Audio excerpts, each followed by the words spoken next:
ମୁଁ ଗଣନାଥ ଗୋଷ୍ଠୀ ତରଫରୁ କହିବାକୁ କିଛି ଚାହୁଁଛି।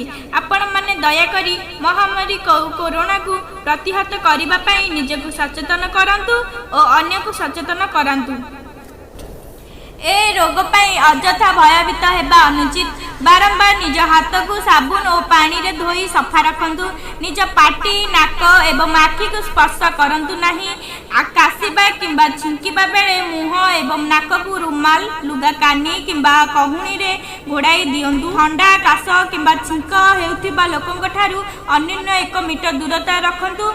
काहा सहित हाथ मिसेबा छुईबा करी अभिवादन करंतु। कौनसी व्यक्ति ठारे ज्वर सर्दी काश परि लक्षण देखा जाउ थाए बा से असुस्थ थांदी तेबे तांकु घरे रहिबा सहित परिवार अन्य मानक ठारू दूरता बजाय रखिबा पई परामर्श दियंतु।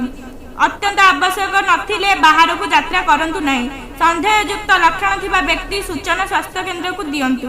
निजे सतर्क और सुरक्षित रुहंतु और अन्य मानकु मध्य मार्गदर्शन करंतु। एही बार्ताटी को सबुआडे शेयर करंतु जहा द्वारा समस्ते महामारी कोरोना ठारू सुरक्षित रही पारिबे। धन्यवाद।